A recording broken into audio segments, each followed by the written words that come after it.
एक अनजान लड़की शशि से उसकी जड्डी बूटी छीनना चाहती थी, पर शशि गुस्से में उसे थप्पड़ मार देती है। इसलिए वो लड़की अपने प्रेमी से कहती है, इसका सर धड़ से अलग कर दीजिए। ये सुन वो लड़का गुस्से में आगे बढ़ता हुआ शशि के पास जाता है और तलवार से एक जोरदार हमला शशि की गर्दन पर कर देता है। तलवार को आता देख शशि की चीख निकल जाती है। शशि की आंखें बंद थी। जब उसे कुछ देर तक दर्द का एहसास नहीं होता है तो वो आंखें खोलती है। वो तलवार शशि की गर्दन से कुछ ही दूर रुकी हुई थी। वो देखती है कि वहां अवीर खड़ा था, जिसने अपनी 2 उंगलियों से तलवार को रोक रखा था। अवीर अपने दूसरे हाथ से शशि को पीछे करता है और 2 उंगलियों के बीच में पकड़ी उस लड़के की तलवार को पीछे झटक देता है। तभी अवीर शशि को देखते हुए कहता है, शशि क्या तुम ठीक हो? शशि मुस्कुराते हुए हाँ में सिर हिला देती है। तभी पीछे से वो लड़का अवीर पर हमला कर देता है। उसे लगा था कि अवीर का ध्यान दूसरी तरफ है तो वो आसानी से उसे हरा देगा, पर उसकी तलवार अवीर तक पहुंचती कि उससे पहले ही अवीर के हाथों का निशान चमकता है और उसके हाथ में वही लावे जैसी लाल और शीशे जैसी पारदर्शी तलवार आ जाती है। अवीर पलक झपकते ही उसकी तलवार के कई टुकड़े कर देता है। अवीर की ताकत देख उस लड़के के चेहरे पर डर दिखने लगता है। तभी वो लड़की अवीर के पास आती हुई कहती है, आप इतने खूबसूरत जवान और तो और इतने ताकतवर हो। आप हो कौन, कहीं के शहजादे लगते हो। ये सुन अवीर कोई प्रतिक्रिया नहीं देता, पर शशि अवीर के आगे आते हुए कहती है, ये मेरे प्रेमी है, तुम इससे दूर रहो। ये सुन अवीर शशि को एकटक देख रहा था, पर वो शशि की बात को झुठलाता नहीं है। तभी अवीर गंभीरता से उस लड़के को देखते हुए कहता है, अभी के अभी यहां से निकल जाओ, नहीं तो तुम्हारे साथ बहुत बुरा होगा और इन मोहतरमा को भी ले जाओ। कुछ देर बाद काहिरा युग के पास आती है। युग वहां बैठा काहिरा के हाथ में मौजूद लकड़ी में फंसे मांस को देख रहा था, जो एकदम काला पड़ गया था। उसकी तेज गंध आ रही थी। तभी काहिरा एक लकड़ी युग की ओर बढ़ा देती है, जिसमें मांस के जले हुए टुकड़े थे। युग अपना थूक गटकते हुए काहिरा के हाथ से वो मांस से भरी लकड़ी ले लेता है और उसको देखते और सूंघते हुए कहता है, ये क्या है और इसका क्या करना है। तभी काहिरा मुंह बनाते हुए युग को घूर कर कहती है, तुम्हारे लिए यही अच्छा होगा कि चुपचाप इसे खा लो, नहीं तो जब मैं ठीक हो जाऊंगी तो मेरे हाथों मरने वाले पहले इंसान तुम होगे। ये सुन युग एक बार काहिरा को देखता है और फिर उस जले हुए मांस को देखते हुए कहता है, इसे खा के मुझे कुछ हुआ तो मेरी मौत की जिम्मेदार तुम ही होगी। ये बोल युग जल्दी से 1-2 निवाले खा लेता है। वही काहिरा भी युग को घूरते हुए खा रही थी।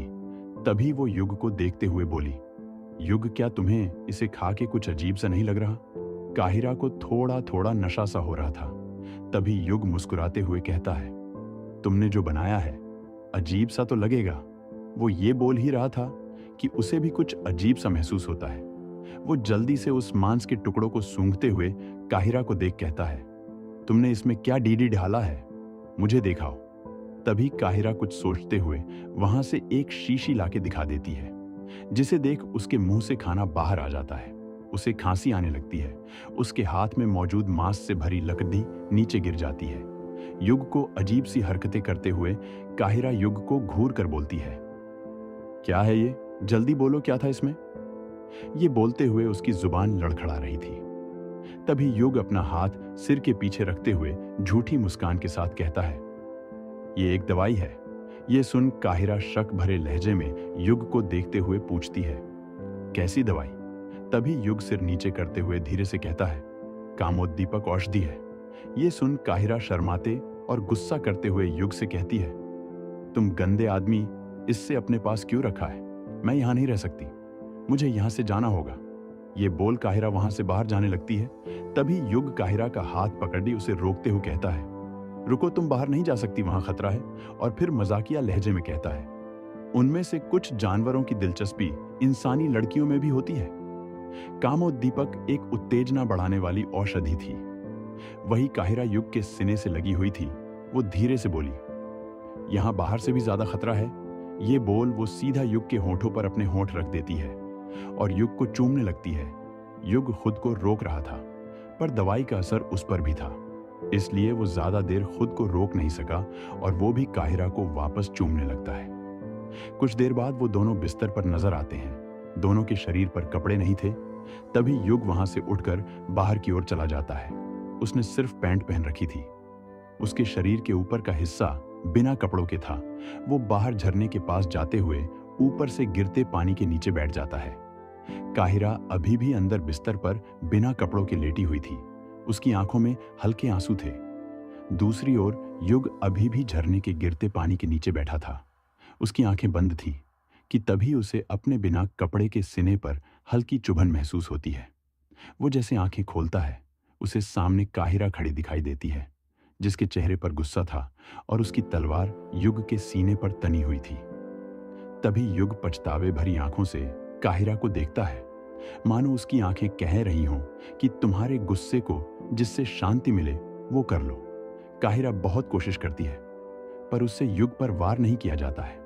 उसकी आंखों में आंसू आ जाते हैं और वो आंसुओं से भरी आंखों से वहां से जाने लगती है। तभी युग उसका हाथ पकड़ अपने पास खींच लेता है और उसे अपने सीने से लगा प्यार से उसके सिर पर हाथ फेरने लगता है। दोनों झरने के पानी से भीग रहे थे। इस समय कोई उस लड़की को देख के ये नहीं बोल सकता था कि वो एक पृथ्वी मंडल की योद्धा है। दूसरी ओर युग और काहिरा जिस गुफा में थे, उसका पता नील पक्षी को पता चल गया था। वहां बहुत से जानवरों ने उन्हें घेर लिया था। उनके पास लड़ने के अलावा कोई चारा नहीं था। तभी काहिरा गंभीरता से कहती है, युग मैं इन्हें संभाल कर रखती हूं, तुम यहां से भाग जाओ। काहिरा की ये बातें सुन युग गुस्से से बोला, तुम एक योद्धा को कायरता दिखने को बोल रही हो। तभी काहिरा समझाते हुए कहती है, मेरा मतलब वो नहीं था। देखो, तुम किसी को मारोगे तो चोट तुम्हें भी लगेगी, इसलिए तुम्हारा यहां से जाना ही सही होगा। ये सुनकर भी युग काहिरा की बात को अनसुना कर आगे बढ़ते हुए कहता है, इन सभी को मैं संभाल लूंगा, तुम जाओ उस नील पक्षी को संभालो। तभी काहिरा हाँ में सिर हिलाते हुए कहती है, ठीक है, पर वादा करो कि तुम किसी जानवर को जान से नहीं मारोगे। मैं वादे में नहीं मानता, क्योंकि वादे ही अक्सर हमें झूठे बना देते हैं। ये बोल युग गंभीर चेहरे के साथ वहां से चला जाता है। क्या है काहिरा और युग के बीच, क्यों ला रही है किस्मत पास, इन्हें जानने के लिए बने रहिए हमारे साथ।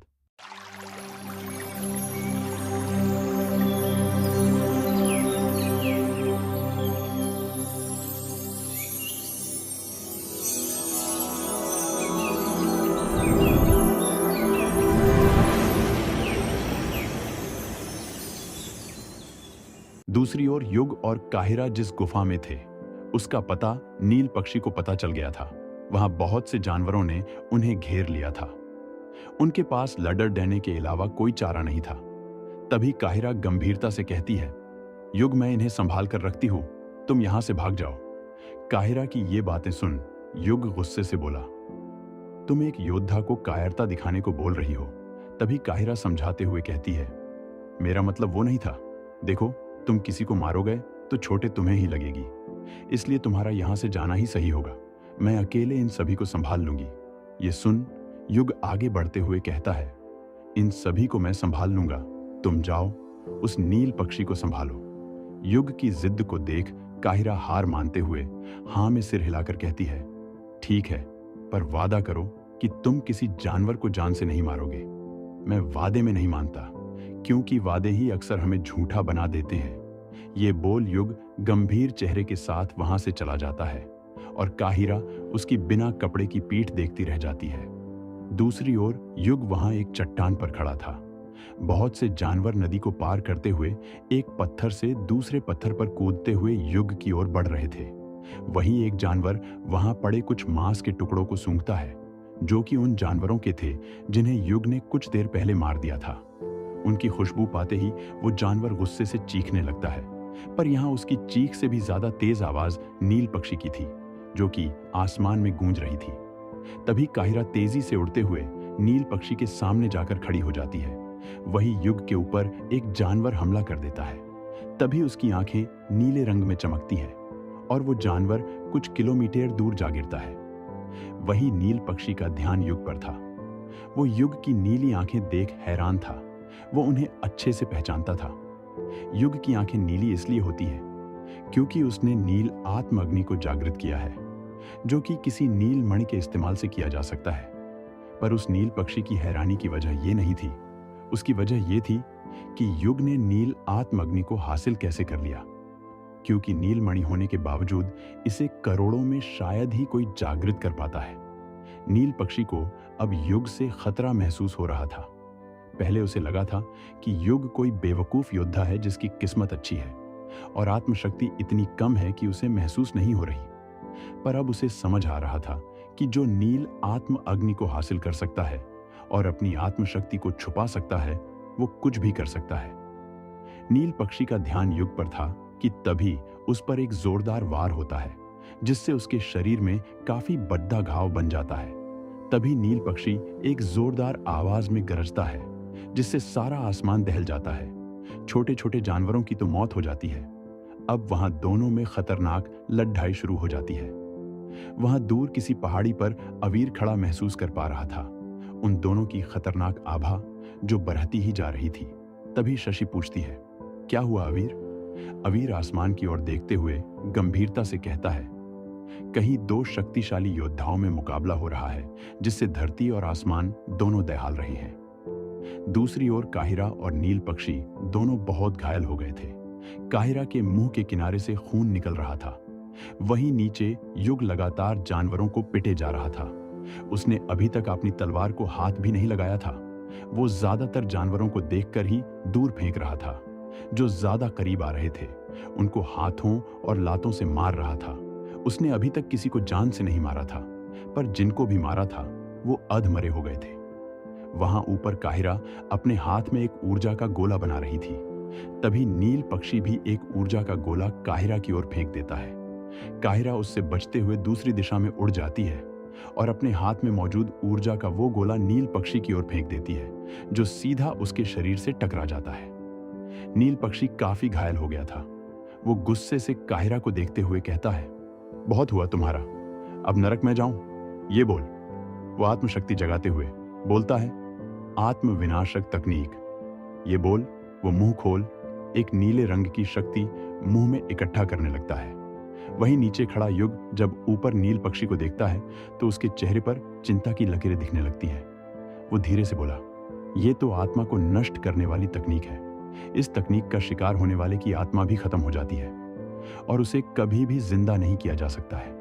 युग वहां काहिरा को देखता है। उसे देखकर ही पता चल रहा था कि उसे इस तकनीक के बारे में कुछ नहीं पता है। तभी युग काहिरा को आत्म संकेत भेजता है और वहां से हटने को बोलता है। ये संकेत पाते ही काहिरा वहां से दूसरी ओर जाने लगती है, पर तभी उसे पता चलता है कि उसके शरीर को आत्मशक्ति द्वारा रोक दिया गया है। वहीं नीचे खड़ा युग देखता है कि काहिरा हिल नहीं पा रही है, तो वो काहिरा को गुस्से से देखते हुए बोलता है, लगता है उस तकनीक का असर हो गया है। अगर ये पागल लड़की वक्त रहते वहां से हट जाती तो ये न होता। युग ये बोल ही रहा था कि नील पक्षी ने वो शक्ति का गोला काहिरा की ओर भेज दिया था।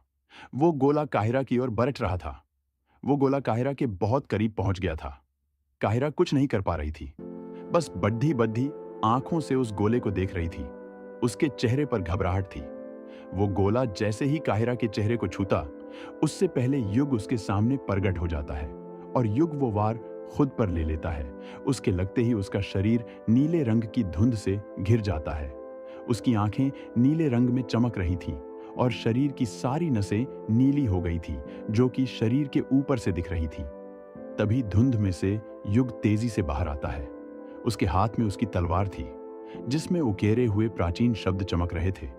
वो पलक झपकते ही नील पक्षी के करीब पहुंच जाता है। तभी एक चमकती रोशनी के साथ उस नील पक्षी के दो टुकड़े हो जाते हैं। काहिरा हैरानी से युग को देख रही थी। वो सोच रही थी कि जिसे वो इतनी देर में नहीं मार सकी, उसे युग ने इतने बड़े हमले को सहने के बाद भी एक वार में मार दिया था। युग का चेहरा एकदम नीला पडेडिडियाज गया था। तभी उसके पीठ पर एक बहुत बद्धा कट का निशान आ जाता है। युग की आंखें धीरे धीरे बंद हो रही थीं। वो पलट के हल्की मुस्कान के साथ काहिरा को देख कहता है, देखा, मैंने बोला था ना, वादा इंसान को झूठा बना देता है। ये बोलते ही वो बेहोश होकर नीचे गिरने लगता है, पर तभी काहिरा उसे संभाल लेती है। कुछ देर बाद युग तपस्या की मुद्रा में बैठा था। वो अभी भी बेहोश था। उसे काहिरा ने उस मुद्रा में बिठाया था। उसके शरीर के ऊपर का हिस्सा बिना कपड़ों के था। उसके पीठ का घाव अब लगभग भर गया था, पर उसके शरीर से अभी भी नीली धुंध निकल रही थी। तभी वहां काहिरा आती है, जिसने कुछ नहीं पहन रखा था। वो सीधा आके युग को पीछे से गले लगा लेती है।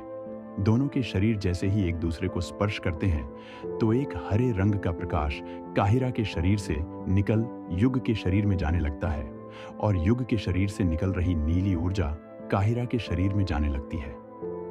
युग के शरीर की गर्मी काहिरा को उत्तेजित कर रही थी। उसका चेहरा युग के चेहरे के बगल में था। उसे पसीना आ रहा था। उसकी सांसें ऊपर नीचे हो रही थी। उसका चेहरा एकदम लाल हो गया था।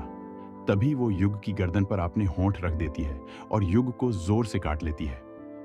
दूसरी ओर अवीर और शशि उसी जंगल में थे। वो जड्डी बूटी धूधते हुए एक गुफा तक पहुंच जाते हैं, जो कि एक जादुई जानवर की थी। वो दोनों छिपकर उस गुफा की ओर देख रहे थे। अवीर और शशि दोनों हैरान थे, क्योंकि काली घाटी के इस हिस्से में कोई जादुई जानवर नहीं आते थे। यहां तक कि पूरी काली घाटी में ही शायद ही कोई जादुई जानवर होगा। वो बहुत देर से देख रहे थे कि वहां एक शेर जैसा दिखने वाला जीव है, जो दिखता तो शेर जैसा था, पर उसके शरीर पर नीले नीले रंग के पत्थर लगे हुए थे। उन दोनों को नहीं पता था कि ये एक नीलमणि वाला जादुई जानवर है, जिसके लिए लोग जादुई जानवरों की घाटी में जाके मारे जाते हैं। तभी वो शेर गुफा से बाहर निकल इधर उधर देखता है और फिर आसमान की ओर उड़ जाता है। उसके जाते ही अवीर शशि को देख गंभीरता से कहता है, तुम यहीं रुको, मैं अंदर जाके देखता हूं कि कोई खजाना है क्या वहां। तुम बस मेरा यही इंतजार करना। ये सुन शशि चिंता भरे लहजे में कहती है, क्या ये जरूरी है? मुझे डर लग रहा है। अगर वो जानवर आ गया तो? आप ध्यान से जाना और जल्दी आना। ये सुन अवीर हाँ में सिर हिला के गुफा के अंदर चला जाता है। अवीर गुफा के अंदर था। वो वहां देखता है कि चारों तरफ नीली नीली रोशनी थी। वहां अंदर गुफा के बीचों बीच एक अंडे के आकार की एक नीली मणि जैसी, पर किसी मणि से काफी बड़ी कोई चीज रखी थी, जिसकी रोशनी से सारी गुफा चमक रही थी। तभी अवीर जाके वो मणि जैसे दिखने वाले वस्तु की जांच करता है, जिससे उसे पता चलता है कि ये एक अंडा ही है, एक नील मणि वाले जादुई जानवर का अंडा। अवीर नहीं जानता था कि इसकी कीमत क्या होगी। तभी अवीर जल्दी करते हुए उस अंडे को छूता है तो वो सीधा उसके हाथ के निशान के अंदर चला जाता है। अवीर का निशान अब किसी स्टोर अंगूठी जैसे भी काम करता था। अवीर गुफा से बाहर निकल आता है, पर तभी वो देखता है कि शशि वहां डरी हुई जमीन पर गिरी हुई है और वो शेर जैसा दिखने वाला जादुई जानवर उसकी ओर बढ़ रहा था। तभी अवीर बिजली जैसे तेज रफ्तार से शशि के सामने आ जाता है। उसकी आंखें और निशान लाल रंग में चमक रहे थे। तभी वो वहीं अपनी पारदर्शी लाल तलवार को बुला उस जानवर पर एक जोरदार हमला कर देता है, पर उस जानवर पर एक खरोंच भी नहीं आती है। ये देख अवीर के मुंह से निकला, लग गए, मैं इसे कर्ज की शक्ति के साथ भी एक खरोंच नहीं पहुंचा सका। ये कौन से दर्जे का है? तभी वो जानवर एक जोरदार दहाड़ मारता है। उसकी आवाज की तरंगों से ही अवीर दूर जा गिरता है। दूसरी ओर युग अपने गले पर हाथ रखते हुए उठता है। उसको उसके गले पर दर्द महसूस हो रहा था, जो कि काहिरा के काटने से हो रहा था।